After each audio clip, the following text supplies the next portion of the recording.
This is Nightline. Tonight, the mystery of Richard Simmons. Our Diane Sawyer going inside the world and the home. Diane, Richard's home, sweetheart. Of the inspirational fitness guy loved by millions. His larger-than-life personality, explosive, electric. We're all waiting for support from others, from a spouse, from children, from parents. And sometimes we don't get it. That's why God made me. But then vanishing suddenly and completely from the spotlight. Everybody calls it something different. His funk, his years of solitude, his decade of solitude. Nobody ever realized it was going to be 10 years. What does Simmons' live-in housekeeper, the last one to see him alive, now say happened behind closed doors? Okay, this is the first time I'm talking about this. Plus, quarantine. The first American cruise passengers tested positive for the Hantavirus. We do have one individual who was taken to the biocontainment unit. One of 18 Americans now back on U.S. soil after being evacuated from that maroon luxury liner at the center of a deadly outbreak, where they're being assessed, and what happens next. The intensifying race to stop the spread. And Dua Lipa, why the pop star is going from levitating to litigating the corporate giant she's taking on.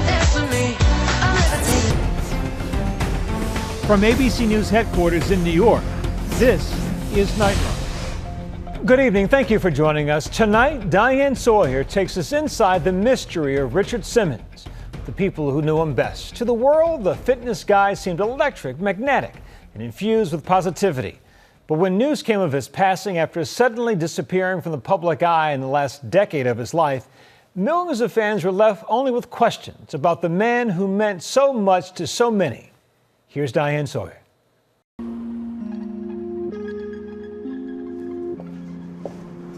The gates open. This is the house that concealed the dark mystery, the 10-year disappearance of Richard Simmons. His hidden world exactly as he left it. No one has lived here since.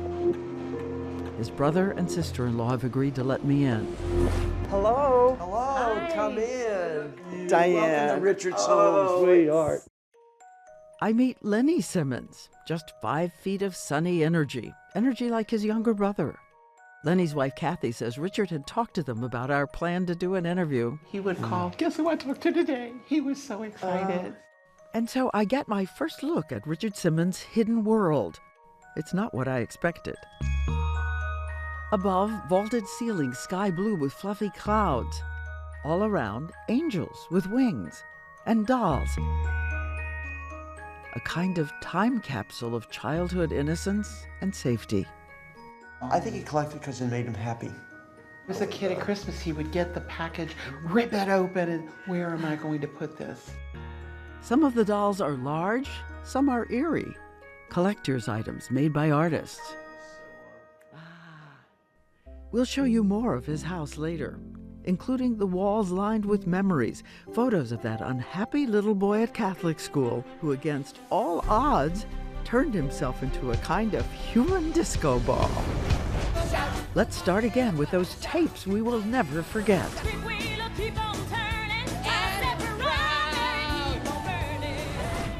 Sweatin' to the Oldies would gross more than $200 million, smashing records. By 1980, Richard Simmons had also become a surprising TV powerhouse. I want you to get up bright and early for the Richard Simmons Show. A ratings hit on every show, everywhere. Please welcome the man whose shorts leave nothing to the imagination. Please welcome the one, the only, Richard Simmons. We're going to be going door to door, talking to people about various things, and look who I brought with me. Come on. Hi. There you go. It's a beautiful day in the neighborhood. If this doesn't bring the cops, I don't know what will. From David Letterman to Saturday Night Live with Mike Myers. It's Richard Simmons. Oh my God. And how did that tiny guy with the halo of curly hair take his place alongside the Goliaths of fitness? The most satisfying feeling you can get in the gym is the pump. And what about Jane Fonda with her 25-inch waist? 1, 2, 3, 4. They were all perfect looking. They were breathtaking, and you know, here I look like a potato. A potato with a potent superpower. Look at the dancers behind Jane Fonda. Now, look at the dancers behind Richard Simmons. He was inviting everyone to the party, to dance like you would have at the high school prom you may have missed. It was his mission to give people of all sizes enough hope to fight their way back to health. Like the little girl who puts a prom dress on and comes down the stairs, she just wants someone to tell her she looks pretty. We're all waiting for support from others, from a spouse, from children, from parents. And sometimes we don't get it. That's why God made me. And when Richard Simmons showed up in small towns across America, thousands of people stormed the mall, covered by local news. His longtime manager and friend, Michael Catalano, traveled with him. 4,000 people? Yes, and he loved it because it was free. Everyone was welcome. You know, Richard was about inclusivity way before it became popular. I mean, he wanted everyone to participate. How many people here exercised this morning? Raise your hand. It was almost like a ministry, like a priest or a minister would have, a ministry of health. And again, he took it very seriously. Maybe I can help other people. Maybe this is the mission that God has for me. For decades, Simmons would be a one-man Ozempic, tirelessly helping Americans lose an estimated 3 million pounds. How much? 50 pounds. 85. 20 pounds. 41. 100. 204 pounds. And then, in 2014, something strange happens. Richard Simmons goes inside his house and vanishes from the world. Where in the world is Richard Simmons? The fitness celebrity reportedly hasn't been seen by even his closest friends for years. Something dark seems to take hold, making him afraid to be seen by the outside world. Everybody calls it something different. His funk, his years of solitude, his decade of solitude. Nobody ever realized it was going to be 10 years. What was it? We tracked down the people who know what really happened in that decade. Why, once, when he emerged for a hospital visit, he was shielded by a blanket. Why he would hide if strangers came into the home. Why he forbade anyone from taking a picture of him, so that when the babies, squirrels, and skunks come to the door to be fed, they are looking at him, but we can't. Was it vanity? Was it fear? A kind of phobia taking over? And his house manager, at his side for 36 years, sits down with us to speak. Teresa confirms that sometimes she would take him out of the house for a drive and a walk, but he was in complete disguise. Oh, he do a very different costume. Sometimes he be a clown, sometimes he be a woman. Nobody knows what's him. And then later we go in the car, and I take him out of the city so we can see the new buildings, the new stuff. Just before he was about to tell his story, there was a terrible fall, a tragic death. Fitness guru Richard Simmons has died in Los Angeles just one day after turning 76. When I come here, then I saw him on the floor. Okay, this is the first time I'm talking about this. Our thanks to Diane. For much more in this story, including the message that Simmons sent to Diane Sawyer right before he died. Watch The Mystery of Richard Simmons, a Diane Sawyer special, airing Tuesday night right here on ABC and streaming the next day on Disney Plus and Hulu. And now a look ahead at tomorrow's show. We're with No Doubts at their Spear residency. What Gwen Stefani says about the drama that nearly broke up the band, but now cements it together. I think no one's talking about the real, the dirt, though. And when we come back, Americans evacuated from that cruise ship, at least one testing positive for the Hantavirus, now back on U.S. soil in quarantine. What authorities are saying tonight about their condition and what makes this strain of the virus different.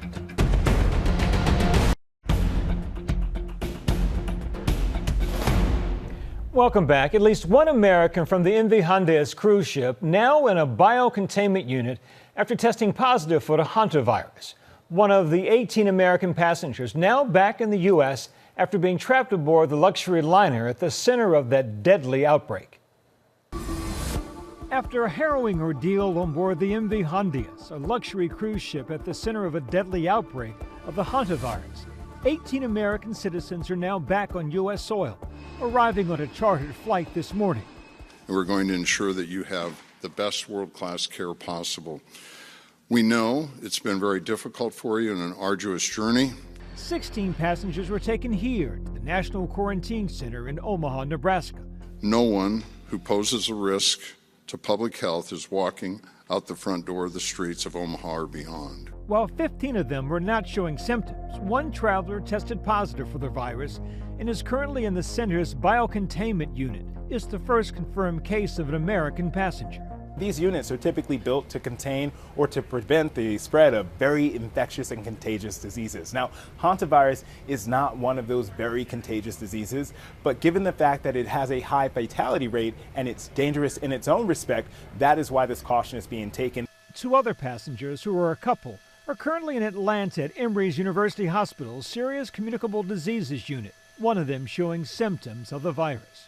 There is actually a long incubation period for hantavirus. It actually could be between a week to 8 weeks. The flip side here is that most of the time transmission is occurring when you're symptomatic, and that's really important. So harder to transmit this infection when you're asymptomatic and not showing symptoms. The Americans' return to the United States comes amid the race to contain any further spread of the Andes virus, a strain of the rare and deadly hantavirus. This virus is one of the most deadly viruses that exists, and one of the reasons why is because of its fatality rate, or the risk of dying once you get infected. Studies show that can be as high as 30 to 40%.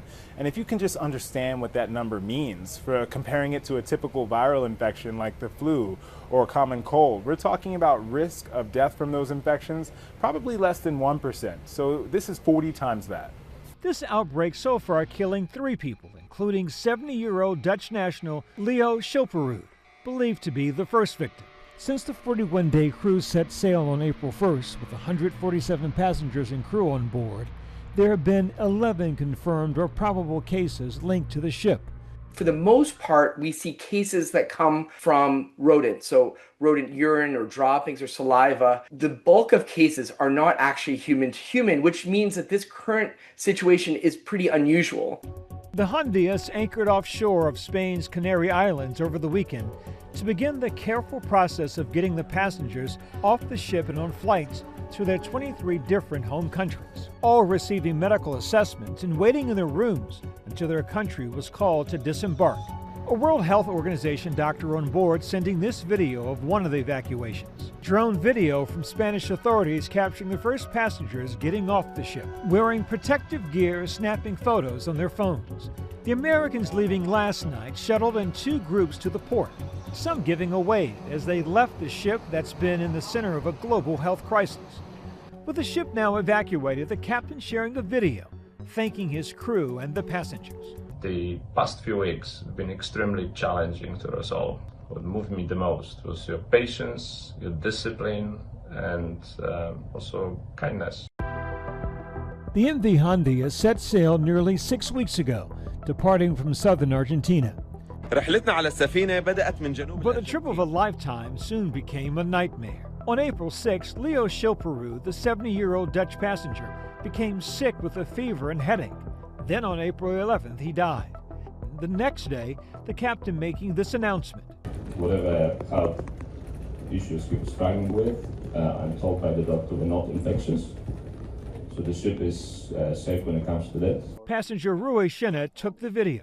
Since we were not informed of any contagious disease, everyone was relaxed. According to Ocean-Wide Expeditions, the company operating the cruise ship, at least 30 passengers disembarked on April 24th on the island of St. Helena, including 6 Americans, the body of the deceased passenger and his 69-year-old wife. Her health deteriorated very fast. She was struggling to stand upright on her last week on board, and she looked very ill. We thought it was because she was having a very deep grief. The next day, the wife became sicker during a flight to Johannesburg, South Africa. She attempted to board another flight to the Netherlands, but was removed. She died on April 26th. On May 2nd, a German woman who showed signs of pneumonia dying on board. Jake Rosemarin was the first passenger to open up about his fear as that deadly outbreak was spreading. What's happening right now is very real for all of us here. We're not just a story. We're not just headlines. We're people. Tonight, Jake posting an update from quarantine in Nebraska on Instagram, saying he's doing well. In the coming days, the repatriated Americans who are not showing symptoms and have not tested positive for the virus will decide whether to stay in quarantine in Nebraska or self-monitor at home. According to the CDC, those who opt to go home will be assessed by health officials for any signs of illness and will not fly on commercial flights. The risk to the average person still remains low, but my concern for these passengers is increased. We've seen not one, but more than a few passengers test positive since this boat has docked. We'll, of course, continue to follow this story as it develops. When we come back, why Don't Start Now singer Dua Lipa is demanding millions from an electronics giant.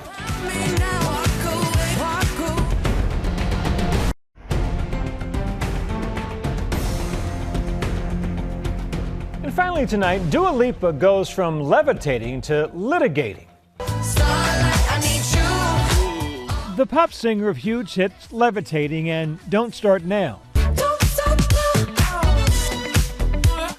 suing electronics giant Samsung for $15 million for allegedly using her likeness without her permission on their television boxes. The singer's complaint saying the company ignored her repeated demands to stop featuring her image and profited from the usage, citing a fan who said they bought a TV after seeing Dua Lipa on the package. And that's Nightline for this evening. See you right back here tomorrow. Thanks for the company, America. Good night.